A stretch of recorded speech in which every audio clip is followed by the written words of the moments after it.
Okay, welcome to today's lecture. This is an introduction to managing effectively. To give you a quick overview of some of the basics of what management is. Some of the other lectures will go into a little bit more detail as we start and continue to build our business basics foundation. Okay, so we can look at three different levels of management, roughly speaking. Executives, top management. Okay, these are managers in positions that have titles such as president, CEO, chief financial officer. Generally, make decisions related to long-term firm objectives. Now, another way to define executives are uh, top managers who manage middle managers. Now, middle managers, okay, are often responsible for translating communication and organizing the firm. So this middle management role is a translation and communication role. Now, over the last 20 or 30 years or more, middle managers have lost their jobs, and middle management has shrunken as a profession in organizations. Now, why is that the case? Well, because of improved management techniques and also improved information communication technology, executives have been able to communicate more directly with those lower down in the organization. So this role of translation and communication has become less important. Okay?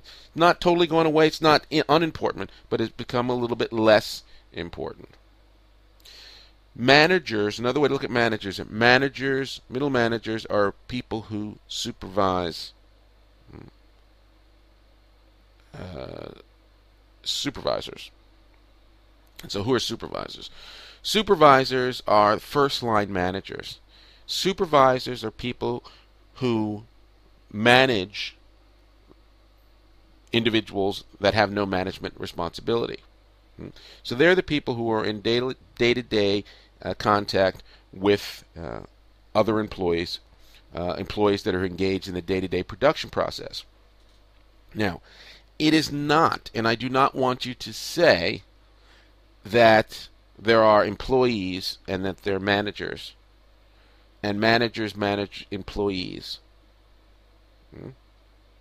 Why is that? Because managers are employees, executives are employees, and you disrespect managers and executives by not calling them employees. They are employees.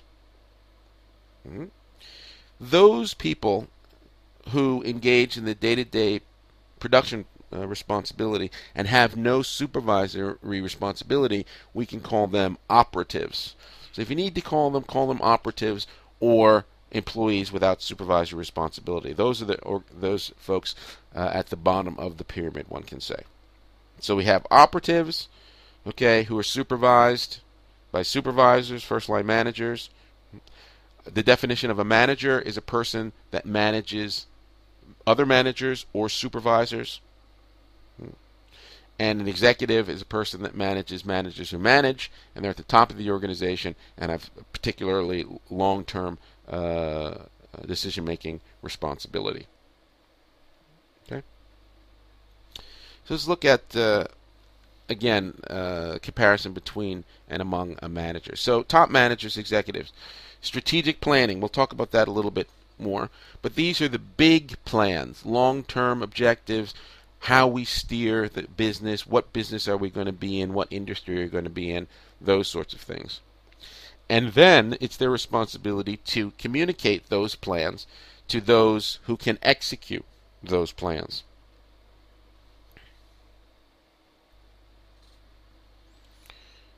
Middle managers, as we said briefly a few seconds ago, their job is to take those strategic plans and communicate and translate them in a way that the rest of the firm can understand.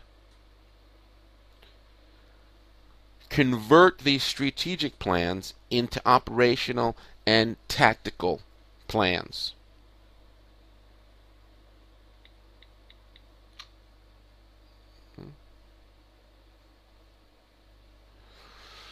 And supervisors, again, they provide job assignments to operatives.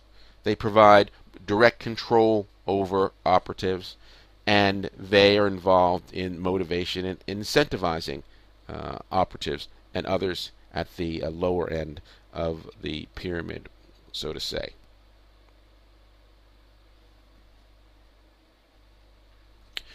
Functions of managers. While some theorists have added another category in here, let's just stick with the classic planning, leading, organizing, controlling, or planning, organizing, leading, controlling. The four basic functions of managers. Now let's just look into them a little bit more in detail. Now remember, this is just to give you a flavor. We're trying to build a base, so when we start using different terminology, when you start thinking about business, that you have an idea of the entire business, so that we can then build the next layer of complexity on top of that, innovation management and, in particularly, entrepreneurship. Okay, so planning. There are a number of different types of planning, and they can be categorized in these four ways. Okay. Mission statement. Well, mission statement can be considered planning, but it's the development of a description of the firm's primary goal and objective. Okay. And again, this mission statement is in large part the responsibility of the board of directors, okay, perhaps in consultation with the CEO, okay, but this is very, very top level things, top level decisions. The strategic plan, in large part, is the plan that helps make the mission statement and those primary goals reality. So it identifies the firm's main focus over a long period of time. And 3 to 5 years is probably short. We're talking about long period of time is 5 or 10 years. 3 to 5 years, it's very difficult to plan anything more than three or so years out. Okay. And I think that that's a problem we have with managers. If we look at some countries in Asia, for example, China, Japan, very long-sighted, and it's in part related to the ownership structure of their business, it's part related to their culture, but they're able to make very long-term decisions, and that has had a beneficial effect in many respects. In the West, especially in the United States, short-term decision-making tends to rule, and that has had a deleterious effect in many cases. Okay, tactical planning. So this is smaller scale planning, okay, that's consistent with the strategic plan. About tactics. It's about the how. It's about the how. And so is operational planning, which is very short-term, okay, short-term achieving milestones over an operational period. So tactical plans are operational, but they are smaller scale. They take a piece of the overall strategic plan. And then operational plans are about how. It's really about the how. How are we going to meet the objectives of the that are set forth in the mission statement and the strategic plans? Okay. So this is just a quick graphic on how planning functions are related. Okay. Long-term planning. Okay. The mission statement, primary goals, and objectives. Tactical planning. Goals for a shorter period of time that are consistent with strategic plans and also are smaller in scope. Operational plans, okay, set forth how are we actually going to conduct business in a manner that will achieve our tactical and strategic plans. And contingency planning is, determining alternatives. plan A, plan B, plan C sort of things.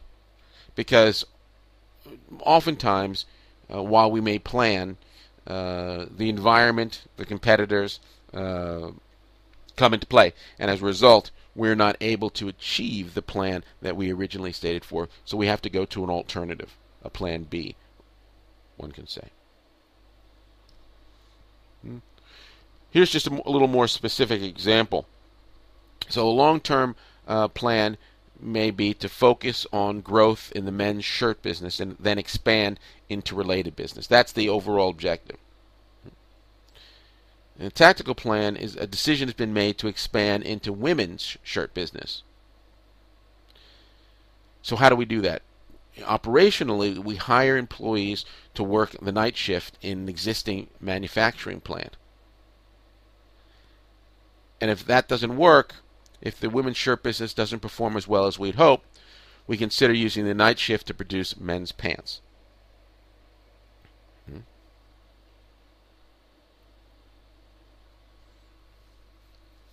Thought this was humorous and related. CEO says, has your strategic planning committee decided on a mission for our business? Yes, excellence. Excellence is their mission. Excellence in what? I don't know. I copied it from the competitor's mission statement. Again, very funny, but this is more true than you know. That mission statements, overall objectives, plans in general are oftentimes just copied from competitors without understanding the underlying issues. And that leads to problems down the road. Because these plans were set up for this particular business, not your business that has a different history, different set of resources, different set of capabilities, and so forth.